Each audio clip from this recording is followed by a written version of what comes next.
Here's Juilliard Professor Edward Barnes on Stephen Sondheim and John Weidman's Pacific Overtures. One thing I really like about the show too is that it's in a quasi review format so that each song is like a standalone scene, and it doesn't necessarily come organically out of some kind of book moment the way most shows would be. It like comes out on its own and tells its own story, and you really can independently look at each song as its show, like a little show of its own. And some of them are amazing, like Chrysanthemum Tea, where you get the whole a time period that goes by, and the entire thing is given to you. The whole realm, the whole arc of the story is given. You don't have to know anything to be able to appreciate what's going on in there.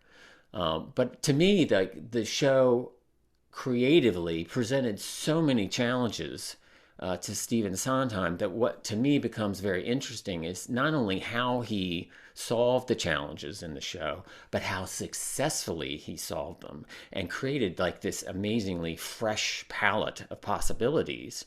And the whole show, if you look at each scene, becomes like this compendium of what's possible in musical theater. And it's like he just spelled it out along the way. Each scene is another creative way to solve the issue of how do you sing a story. And his challenge was he's singing a story that's being told by Japanese characters about people from the West coming in. So his perspective has to be entirely flipped. And he's not Japanese. So how he solves that is really, to me, like what the magic is in the show. And he solves it in a number of ways. It's not just the music. The lyrics are in there as well, and the merging of the two. But the music especially offers a kind of solution, and he comes up with a palette and a musical sound that is absolutely unique and has never really been replicated by anybody in the same way, and had never been done before. If you look at like Pacific Overtures, or you look at any sort of the Broadway shows that use Asian settings or Asian flavored music, The King and I, for example, the way it's handled is in a very Americanized kind of way. And it's that same, it's like chopstick. I don't know if you can hear that, but it's that kind of music. That's what they do. And because the perspective of Pacific Overtures is different, he has to flip that around and look at it like as if he's Japanese trying to integrate Western music into his sound. And the way he solves this and the way he uses it to tell the story in the show, to me, is what's so extraordinary about the piece, because it's unbelievably sophisticated what he's doing. And I'll try to explain a little to you like in basic terms, but know that everything is like 10 times more involved than what I can actually tell you. But basically the show is if you read about it, it's sort of like the history of Japan and when Western influences come in, and whether or not the conflict is whether or not and how Japan will accept this sort of infiltration from the West. Are they going to try to fight it off? Are they going to try to join it? Are they going to do a little bit of both? What is the response? And that's sort of like the conflict. So a lot of the scenes are about the differences in these responses. So they view them negatively, or they view it like, well, it's coming, what are we going to do? Their reactions, it's very observant that way. But as a storytelling device, he has to figure out a way that you can both hear and see that and understand it. So he had to set about and figure out, like, how can I make this sound like Japan, where the West comes in musically? How do you do that? That's part of the storytelling device. So in Japanese music, they use pentatonic and hexatonic scales, which means 5 notes and 6 notes. And so he starts to explore all of that, and really is struggling with how to write that because it's not natural to him. And then he apparently came on to the music of the Spanish composer Manuel de Falla, which is early 20th century music. And de Falla uses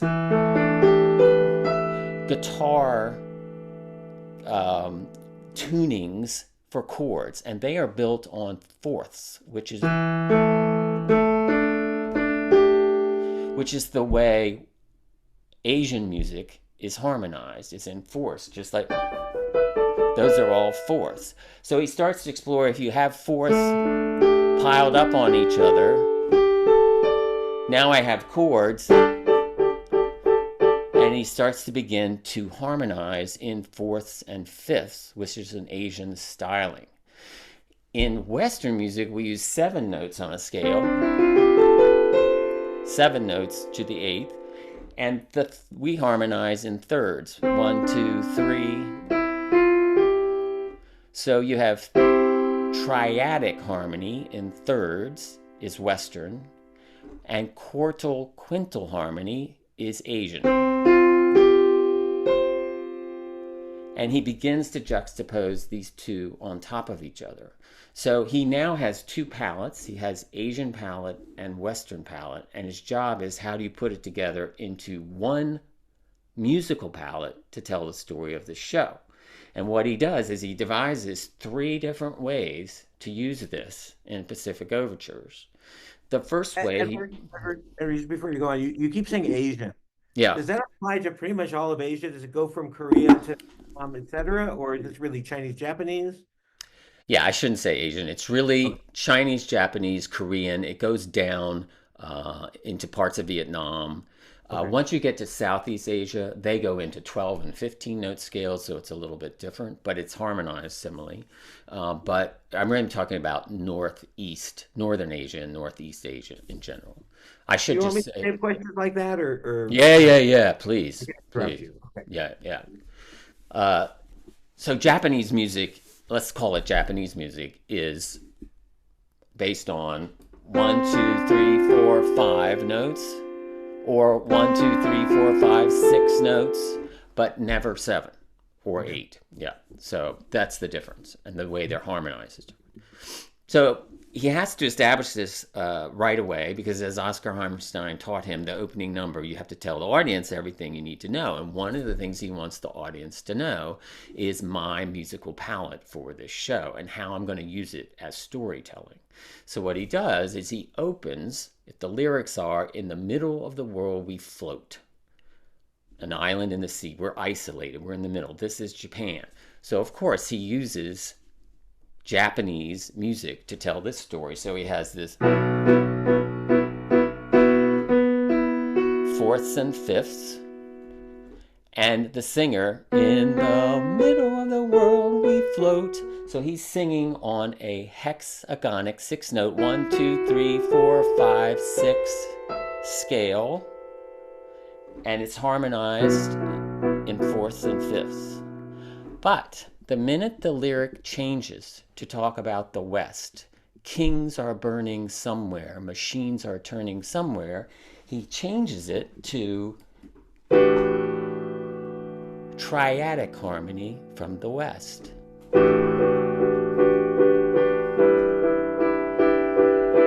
This is in third. And then when he goes back to Japan, it goes back to fourths and fifths. So it's very, very clear that way. And if you follow the lyrics through, each of those sections where it changes, he flips. He goes from Japanese music when he's talking about Japan, when he talks about the West or sings about the West, it goes into triadic harmony, diatonic scales from the West. So he shows those two in the opening number, like right away, and gives that information to the audience. So now we know, and we know how to hear as we go through. What he does over time on the entire show is, as it becomes more and more westernized, the triadic harmony gets more and more frequent in the show, and the way he uses it becomes more interesting. By the time you get to the end of the show, when they sing the song Next, that's completely in triadic harmony with fourth and fifth in the bass, and that's all. So he's now merged the two together. So it's very, very cool that way, what he does, and he plots the whole thing out scene by scene. He has two other ways he uses Japanese music versus Western music. So pentatonic, hexaconic versus triadic harmonies. The second way is in terms of an instrument for change. So Western music is considered the instrument of change. If you look at a song like Chrysanthemum Tea, it's built on a pentatonic scale at the beginning, but the minute she starts talking about the tea, which is the instrument of change, she's going to slowly poison him because she needs him to make a decision. And because he's not making a decision, she gets rid of him so that things will change. So the tea becomes the instrument of change. So when she starts singing about the tea, he goes into triadic harmony one more time. And so the triadic Western music is the instrument of change in the piece. So again, what he does is like align these types of writing with the context of the scene and with the text itself, what they're talking about.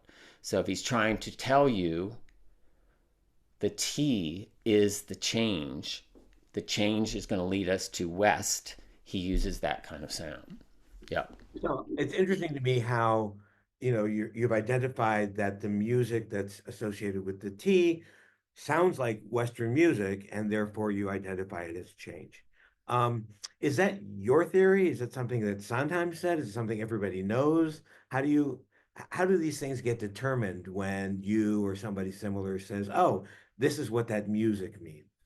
You know, when people have asked him about it, he has in the past, in what's written about him, and in his own writing, called it uh, that it was his version of a Japanese person writing in a Broadway style. And Broadway style is based on triadic harmony. We always use those kind of chords are what we would use on Broadway. And so that's his version of it. He never got into the specific. When I knew him, we would talk about the actual moments and what he's actually doing. So I got some of that from him, and then I went back and looked at the piece, and I realized you could actually plot out the gradual integration of Western triadic harmony in the piece. It's like a puzzle that when you get to the end, he has smoothly integrated this thing. And the way he does it is extremely clever if you go through it.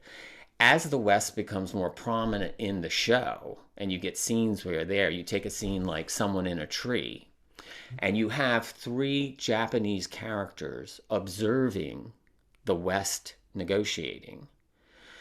He is now flipped it to a point of using Western music as a perception.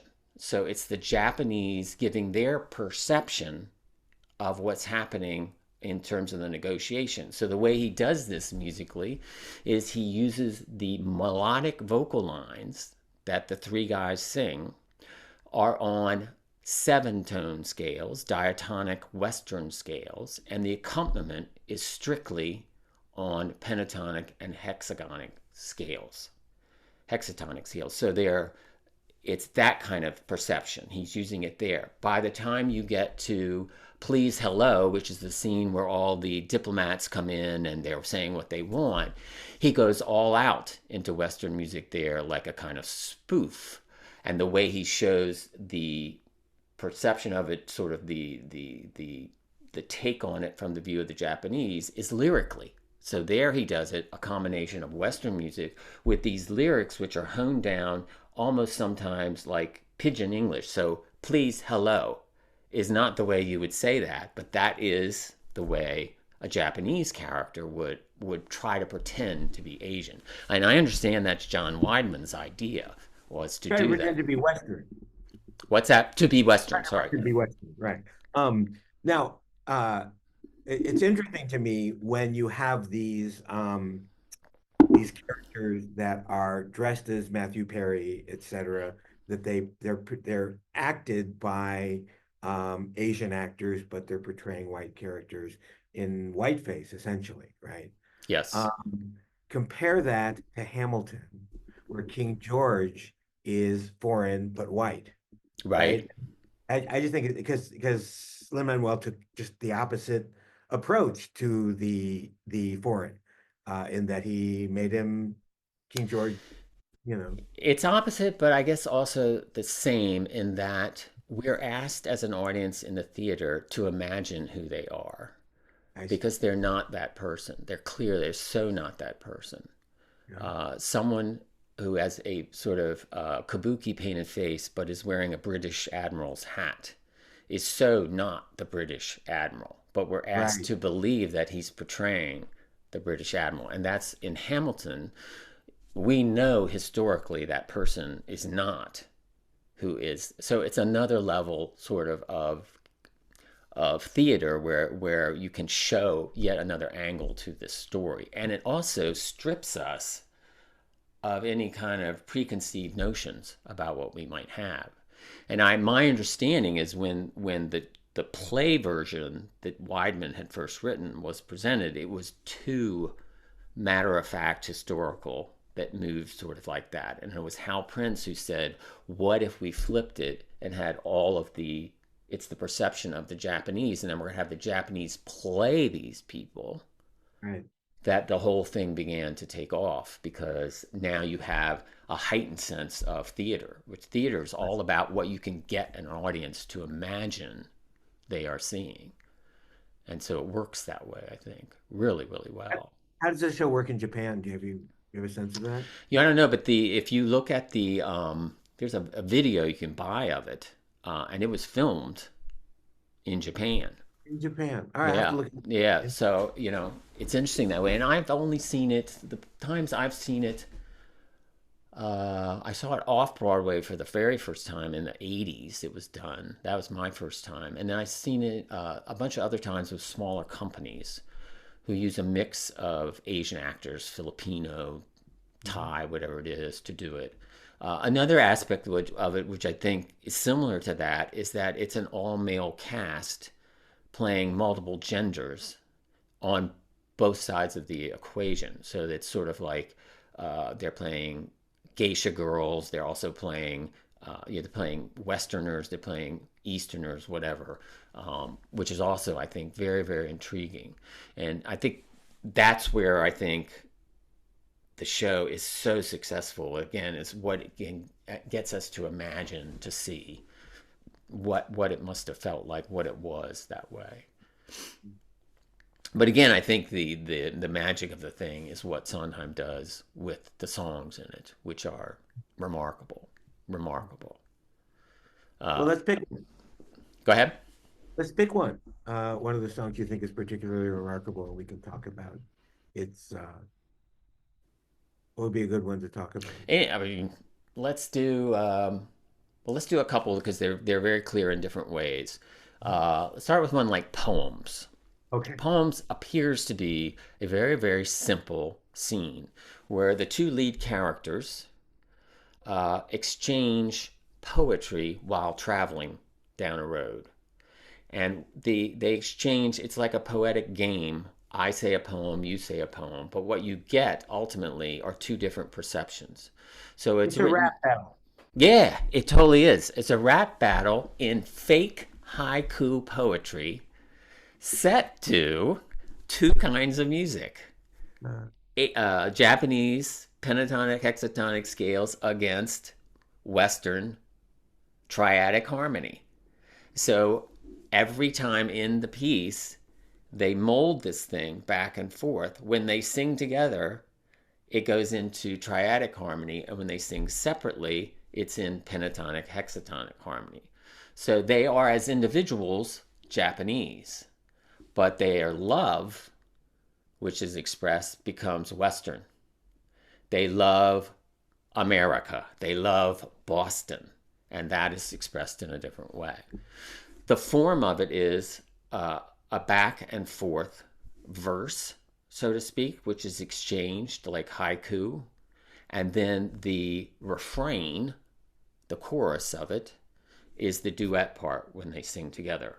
And it's set up structurally as a duet between two characters, but it's not about, it's about their perception of what's happening with Japan rather than about what's happening with them. I don't know if that makes sense, but it's more about perception. So it's a duet of perception. And it's very, very clear. It's set with very strict, simple music at the beginning that becomes extremely lush and romantic in the quote unquote refrain in the middle, the chorus, first chorus. It's easier to talk about that in American. The chorus part becomes very, very lush and romantic and goes into triadic harmony. And what you get sort of by the end of it is the situation in Japan between these two opinions. Do I stay as I am and refuse to change? Do I see what's beautiful about what's coming and accept and embrace it? And that then has to be shown lyrically and musically as a song that comes together.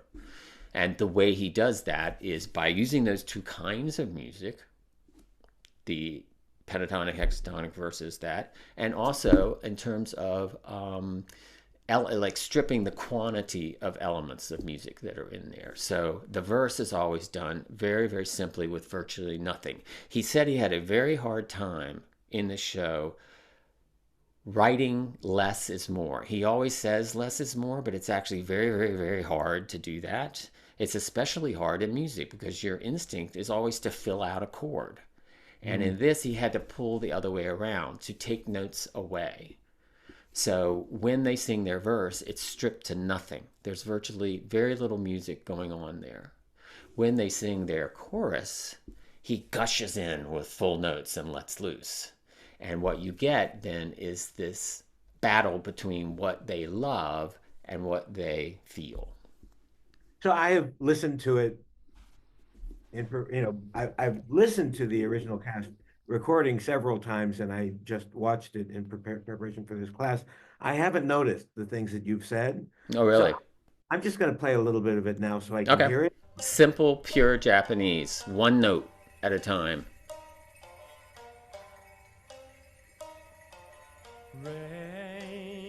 This is the pentatonic scale. On the silver birch, like Fake haiku. Tears. Your turn. To the other character. No more added notes. Exact same melody. Into streams like the roads to Boston. That's an orchestration change, but there are no more notes. Haze hovering like the whisper of the silk as my lady kneels. Your turn. Same thing for the other one. Haze glittering like an echo of the lamps in the streets of Boston. Your turn. Moon, Western. I love her like the moon, making jewels of the grass. 7-tone scale. My lady walks, my lady wife. Moon, Full orchestration I with love her chords. like the moon, washing yesterday away as my lady does. America, your turn. Now it'll go back. Wind, Simple again. murmuring. Is she murmuring for me through her field of dreams? Your turn. Do they not know how to do a real haiku, or why aren't they telling real haiku? Quarreling with me? Does she want me home?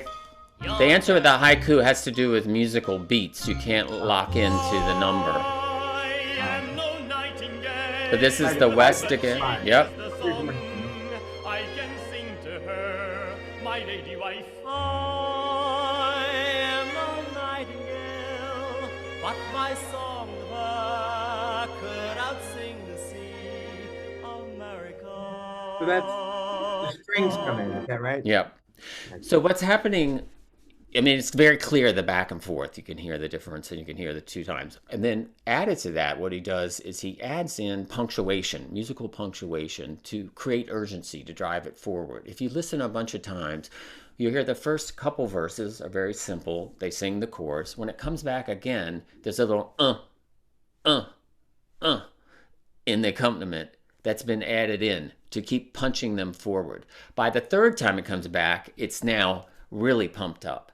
And then the orchestration by Jonathan Tunick takes on that and colors it. So it really sounds beautiful. But what he's not doing is harmonizing the individual sections. The harmonies only come in the chorus when they sing that. And if you watch a couple of times through too, they always end on America at the end of the chorus. And it's the only time where it goes to a major triadic key. Because he's singing, this is, yeah. Yeah. So he's cluing you in. All these are like brilliant compositional building blocks that are used to tell the story.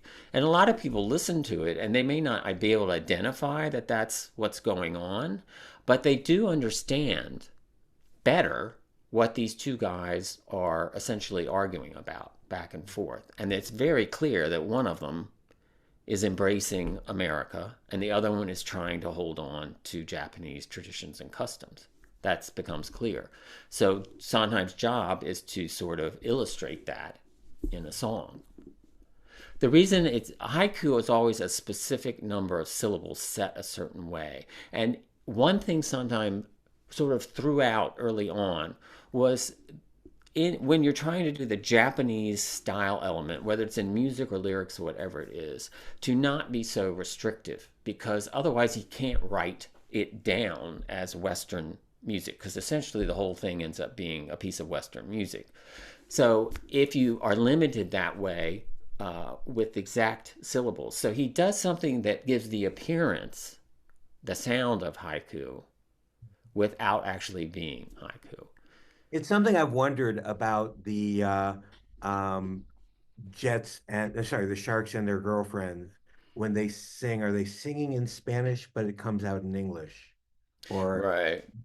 it's not always clear to me that English sung by people whose first language is not English is actually supposed to be written in the foreign language or not. Yeah. And that, unfortunately, in that situation, a lot of the music was written ahead of the words, not at the same time. So I think, and I don't think Sondheim was ever satisfied with that at all. And I think ideally that would have been either written directly in Spanish or written in English in a way that is sort of Spanishified somehow, that the accents and the syllables and that sort of sounded more. He does achieve that better in this piece in terms of it sounds like he tried to do it as if Japanese were translated into English and that's what they're doing, not just do it in English.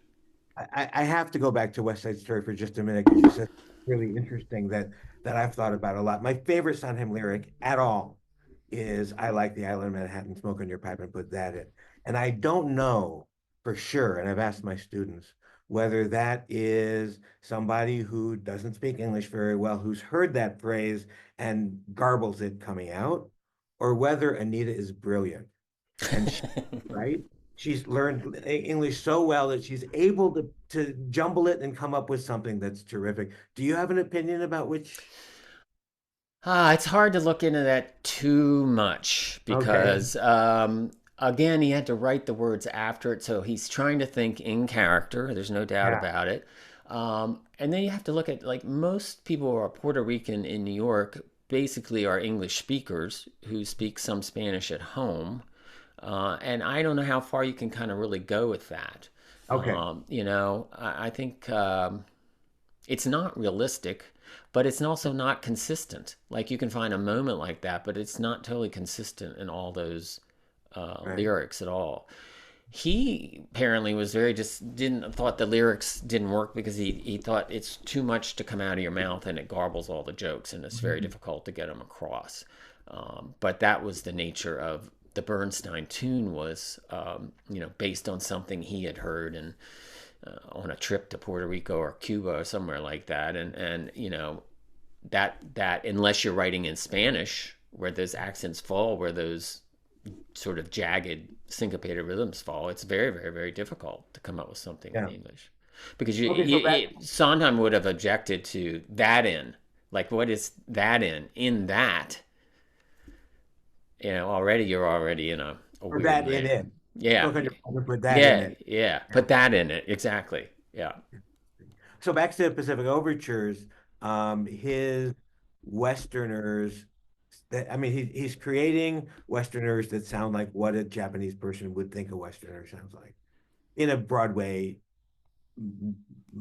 form. Yeah, it's basically, it is Broadway, although I have to say that it's, you know, name another Broadway show that has that sound. It's really, it comes closer to early 20th century classical music is really what he writes in. Because they don't sing, except in Please Hello, where he imitates like Gilbert and Sullivan. They are not singing show music as Westerners. They're not. Right.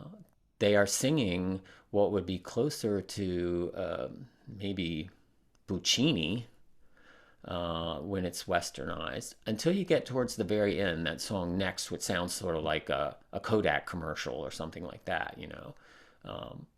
But otherwise, it's not show music.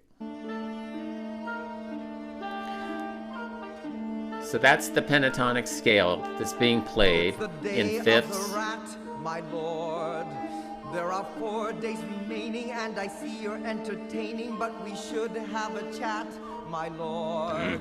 To begin, if I may, my lord, I've no wish to remind you, but you'll notice just behind you there are ships in the bay. They've been sitting there all day with a letter to convey, and they haven't gone away, and there's every indication that they're now this is the element of change. So what is she gonna do? Have some tea, my lord. Western music. It's an herb that's superb for disturbances at sea. Is the shogun feeling back better? Good. Now what about this letter? Is it wise to delay, my lord? With the days disappearing, might we benefit from hearing what the soothsayers say, my lord?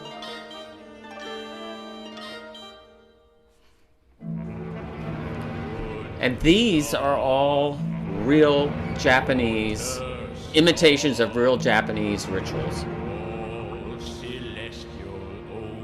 And on a plot basis, what do they do? Excellent. It's her, the poisoner, against the Japanese tradition. So the shogun would always consult the traditional magicians, and this is their, what they think he should do, but all along she knows what she wants to do. Spider on the wall signifies success. And they're basically lying to him. Success I cannot guess. Oh, okay. Positive omen.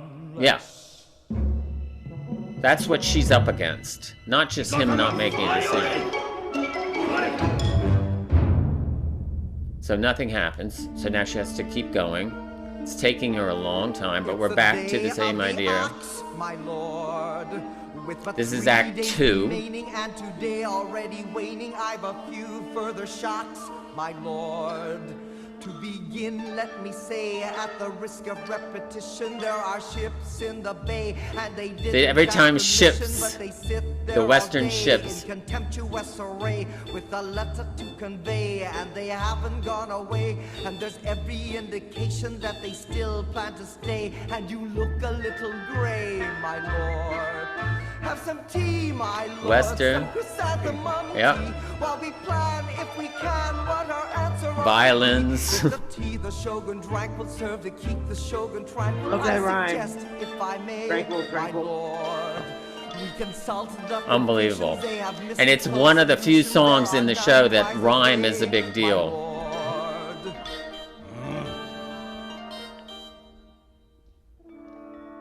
Night waters do not break the moon. That merely is illusion. So this is unchangeable Japan. Sacred. No foreign ships can break break our laws. That also is illusion. Our laws are sacred. Refuse to change. Bottles, there can be no ships. This is the number you couldn't do outside of the show. No. Japan is sacred.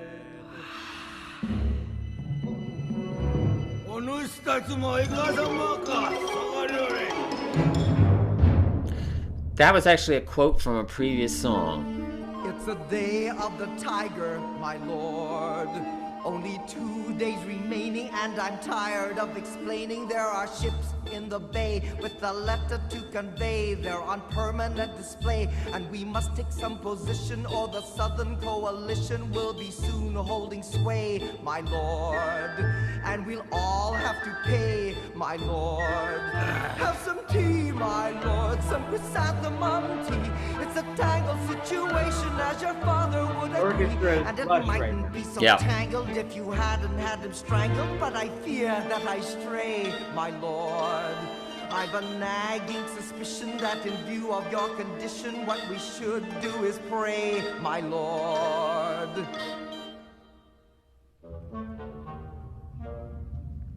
Oh, wind, great kamikaze, wind of the gods. Blow, wind, This is harmonized in fourths. Hurling passion out of the ocean, blowing, blowing, blowing.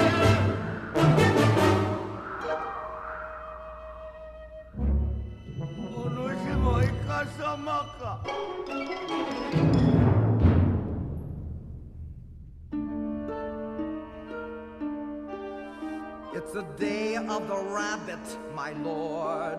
There's but 1 day remaining, and besides the fact it's raining, there are ships in the bay which are sitting there today, just exactly where they sat on the day of the rat. Oh, and speaking of that, my lord, when the ships came our way on that first disturbing day, and I gave consideration to this letter they convey, I decided if there weren't any shogun to receive it, it would act as a deterrent, since they'd have no place to leave it, and they might go away, my lord.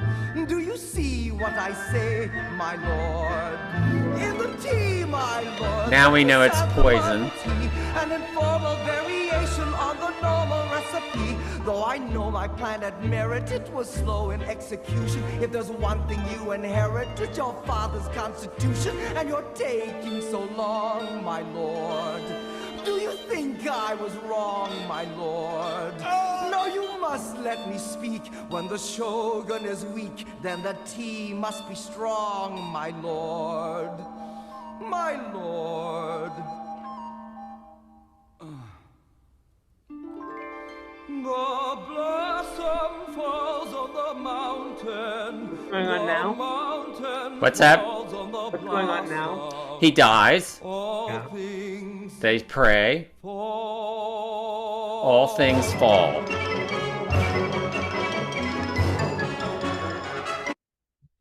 So they, I mean, it's just totally brilliant. And she achieves her goal, but you don't know what her goal is at the beginning. It's like beautifully plotted that way. It's the only song where he reflects back to a previous event in the show musically. When you first hear that song, which is early on in the piece, that's the ships arriving, and there's specific music for that. So in this scene, Isn't it 4 black dragons? 4 black dragons. Sorry, yeah, it's 2 characters, 4 black dragons. So they play the ship arriving music within this because they're not going away. So after each sort of chorus comes in, you hear it, and the same taiko drumming against it too. The sort of evil of it. So it's very different than a typical musical theater song, except for the fact that it has a beginning, a middle, and an end, and tells a single story, which is what Oscar Hammerstein said, hey, that's what a song is supposed to do. And it does that even more explicitly than a lot of songs. It's just got this weird stuff in the middle. Yeah. It's also got an interesting element that comes out of movie plotting. Have you ever seen a show where in the third act, all of a sudden they find out there's a bomb that's going to go off and they have X amount of time to get to it to detonate the bomb, right? Or prevent the bomb You. being detonated, right? Yeah. So this uses that from the beginning. You're not aware of it, but she gets this letter and there's a clock starts ticking, literally. So the music goes tick tock, tick tock, tick tock, tick tock. That's the accompaniment. And it's counting down. So each time she comes in and sings, another day or a bit of time has passed, and you're closer to the moment the bomb's going to go off. And so she's forced to take action more and more. And she clearly can't count on the Confucians and all these people that come in. So she has to do it herself. So she made a wager at the beginning that if there was no Shogun to receive the letter, somehow it would be like this event never occurred. And the only way to achieve that would be to poison him, get rid of him. It's really like, so the clock is ticking all the way through to the end, and the reveal is, I just poisoned you. You're dead. Right. Right. So again, it's like what I love about it is it's a musical in one act right there, right there. And that's the brilliance of that show in general, is that these scenes can act as their own 3-act plays and, tell the entire story. Before we listen to Pretty Lady, I just wanted to mention thematically that in the conversation with Peter Felicia, he said that the protagonist of Pacific Overtures is Japan. Mm-hmm. And my response to that is yes. And the protagonist of Assassins is America. Do you agree with both of them? Protagonist of Assassins is America. That's a trickier one to answer. Okay. Because it's also America who has kind of created the assassins, the environment in America that's created the assassins themselves. But I do think, I see what your point is, because it doesn't work, assassins, unless you believe a certain rosiness about America that's being attacked. Exactly. Yeah, I could see your point. Yeah, yeah. It's not as clear though as Pacific Overtures. Right. Yes, definitely the protagonist is Japan. Right. Right. I mean, the protagonist is the one that changes, and there couldn't be a more clear example of change than Japan. That's what the whole thing's about. Yeah. So let's just talk about Pretty Lady before I play it, or do you want me to just start with the music? Let's just talk about it a minute. At this point, you're much further along in the show. You're like 2/3 of the way, 3/4 of the way through. By this point, he is worked Western style music way more into the fabric of what he's writing about. And he's now set up a moment where these 3 sailors see a beautiful woman who they're unaware is, I think she's the daughter of somebody important or something. And they come on to her like she's just, a prostitute, basically. And so you get 3 different angles of how they would do their come on to a woman, sailor-wise. But what Sondheim does is gives them all the exact same melody. And the melody is in Western style, but we see that they're being played by Japanese people in Western makeup. But he harmonizes it now in sort of Ravellian French music. So it's very, very lush. And he sets up each individual character with this lush, sort of sustained, dreamy sort of feeling. And then they all come in together in an exact sort of round, one on top of each other. So it's counterpoint on top of each other. So it's perceptions of who she is and what they would do layered on top of each other. And the layers then create musical layers, which create even richer harmonies. And it's all... I was reading... Yeah. Go ahead. It's all on a held note that's over top it. So you get these very long, sort of sustained, beautiful, beautiful Debussy Ravel kind of music. There's even the lead line is actually a quote from a Ravel piano piece from the Tombeau de Couperin, and he takes it and turns it into this sailor's tune. So it's very Western that way. Reading that an ironic song in that they're not being very nice to her, but the music sounds very pleasant. Oh yeah, yeah, very ironic that way. This is the Ravel.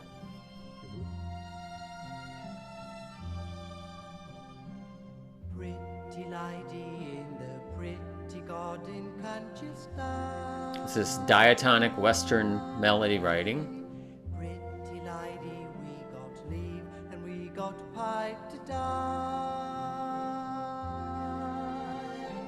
Pretty lady with a flower, give the lovely sailor off an hour. Pretty lady, can you understand a word I sung? Don't go away. Pretty lady, you're the Number 2.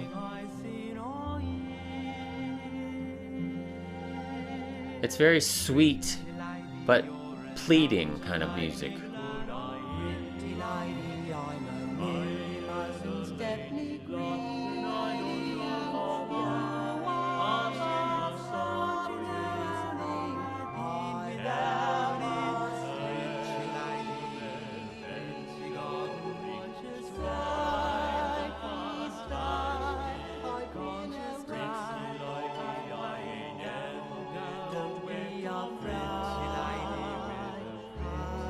No, listen, pretty lady, beg your pardon. It's early, won't you walk me through your pretty garden? Pretty lady, I love my... The only key change, just to vary it and then back. So this is all Western? Yep. But in fifths, when it gets done, I'll show you what he does. Pretty garden, won't you stay? Pretty lady, we got leave and we got pipe today. Pretty lady with a flower, give a lonely sailor off an hour. Pretty lady in the pretty garden, won't you say? Pretty garden, won't you say? I sail the world for you. Don't go away.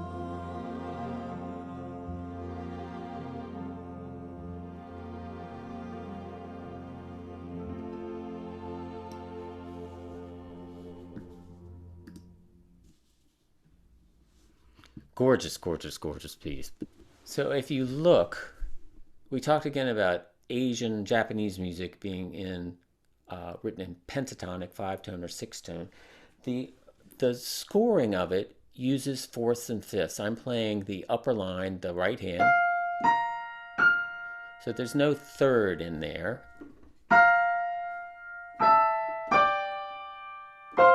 Same way with the left hand, these are all fifths.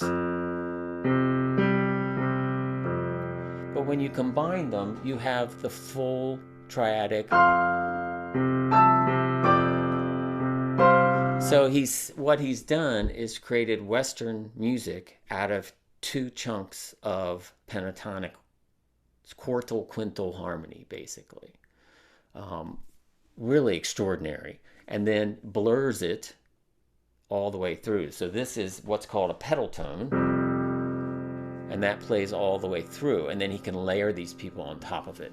He gets away with this kind of writing as a counterpoint trio because you don't really need to know most of the time the exact thing everybody is saying. They're slightly different, they're come-ons, but you get the picture that they're coming on, and the idea is that this is a come-on to Japan. It's all the sweet talk to Japan that they are totally bogus as people.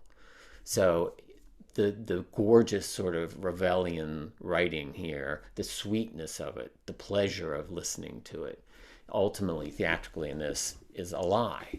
It's I imagine it's true. also fetishization of... Probably, yeah. I would totally true. Yeah. And that's why she is portrayed.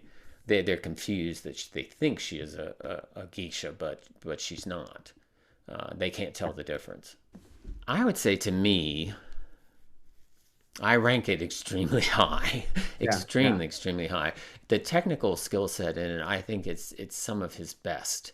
yeah. Where it is doesn't rank as much is in terms of the overall commercial storytelling of it is doesn't succeed as well as Sweeney Todd or Little Night Music or Into the Woods, where that is true storytelling. These kind of review kind of pieces that are conceptual and intellectual, I think it's much harder for people to get, and you don't get the same kind of pleasure out of it in that the build of the show is historical sequences, and you know where it's going sort of from the moment it starts, whereas Into the Woods is filled with little surprises all along the way and those sort of things. The surprises in this are in the skill of the writing throughout, and the concept of that scene is what, so, oh, I never would have thought of it that way, and that's what you get out of it. And it's harder to build that in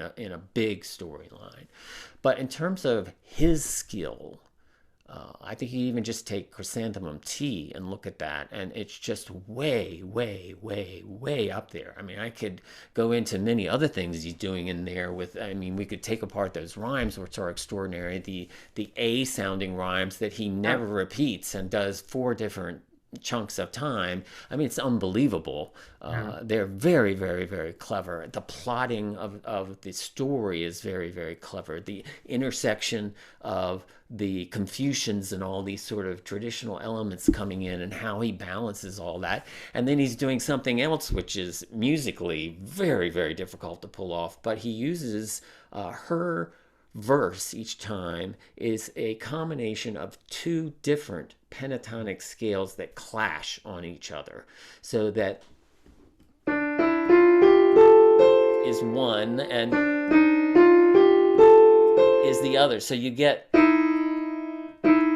throughout all of it, and he's like works that annoyance. It's very difficult to do and sing, because she's required to sing, sort of hold on against that. It's really brilliant. I think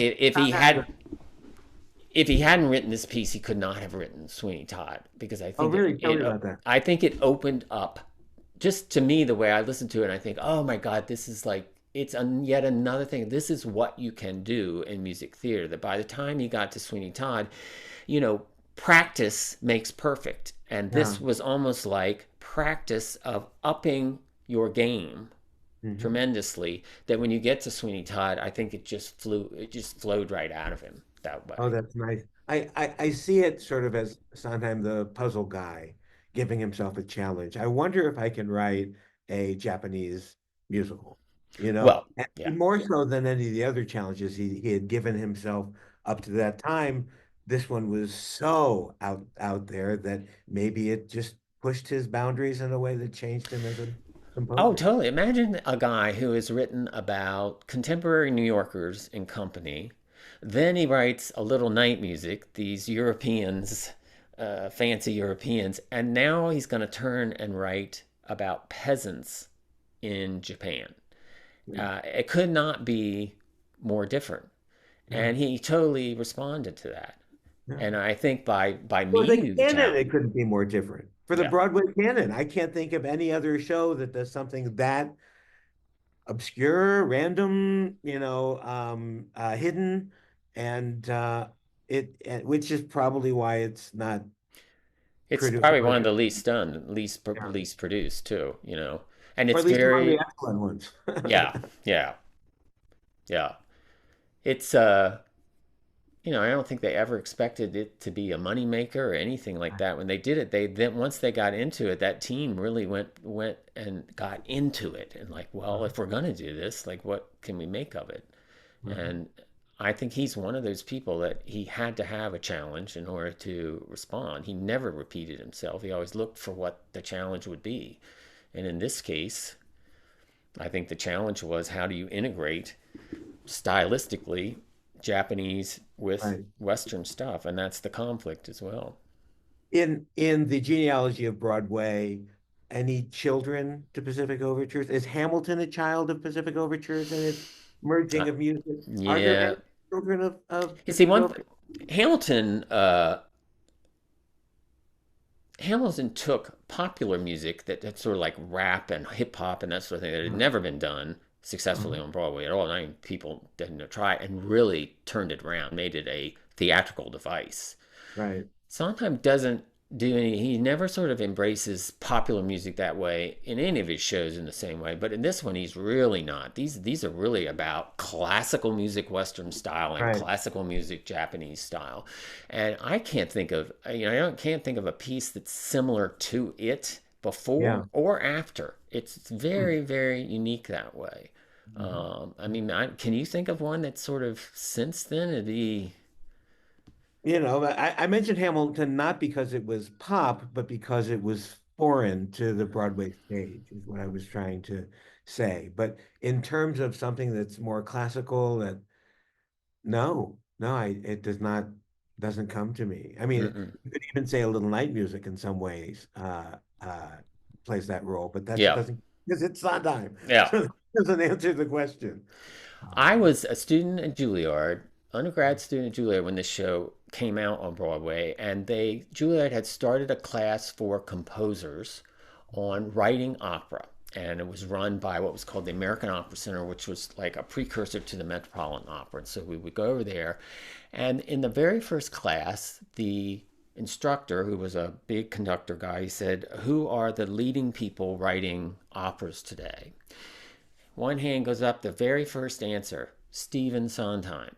And this was before Sweeney Todd. And his justification was this show, Pacific Overtures. And the reason was the treatment of all the scenes is extremely declamatory, and it's like just the way you do an opera, and you get out there and you do that, and it's through written each scene, and it's classically done. And we thought at the time that Sondheim was going to change Broadway, and Sweeney Todd was the next example. It was going to change Broadway, and Broadway was going to head back into this world of a mixture of classical and sort of show tune, and make it much more structured that way. It didn't happen, but I want to know what the professor said. Do you remember? do what? You remember what the professor said? Because it's kind of an obnoxious thing to say in an opera class. Yeah, I remember that he accepted the answer. He didn't Okay. question it, but the show had only just opened, and it was considered a real boutique kind of show on Broadway, not typical of Broadway shows. I think the attitude of the instructor was more like, well, it's Broadway, and a little bit dismissive that way, because that tended to be, certainly then, the attitude of classical music towards Broadway was being dismissive. They make decisions musically and artistically based on selling tickets, therefore it's not the same high art that classical music is. But I think Sondheim disproves that greatly in all his work, but certainly in Pacific Overtures. There's no doubt the art, trust me, is higher than 99% of the contemporary classical musicians who are writing music. So, Right. Shalom, I'm David Benkof, the Broadway Maven. The Broadway Maven is a vibrant educational community that helps its members think more deeply about musical theater. Every month, members may attend 5 to 15 classes and other expert-led Broadway experiences, all for just $18. Get 1 month free if you sign up as a member between now and December 31st. We also foster enthusiasm for Broadway through the free weekly Substack newsletter MARQUEE and host an expansive YouTube channel. It's your home for Broadway appreciation. Registration is now open for Sondheim Fest, a drop-in memory room on the 3rd anniversary of the Master's passing. There's no cost to stop by this 5-hour event on Tuesday, November 26th. We kick off a Chorus Line December with a free class on Monday, December 2nd at noon and 7 p.m. It's co-taught by David Benkof and Gail Leondar Wright. And Tuesdays in November, Sondheim Bit by Bit. This is a members-only class, so sign up for your free month. MARQUEE is a free weekly Broadway appreciation newsletter with essays, reviews, piano talks, Broadway blasts, quizzes, and more. Sign up at thebroadwaymaven.com. The Broadway Maven YouTube channel has more than 400 videos, including more than 60 on Stephen Sondheim alone. There are quizzes, interviews, and video essays. Recent videos include Why Fiddler on the Roof Sounds Jewish, Math and Mean Girls, the use of rap music in Hamilton, Oscar Hammerstein's obsession with birds, and pastiche in the works of Stephen Sondheim. Sign up for everything at thebroadwaymaven.com. And here's a video I think you'll like.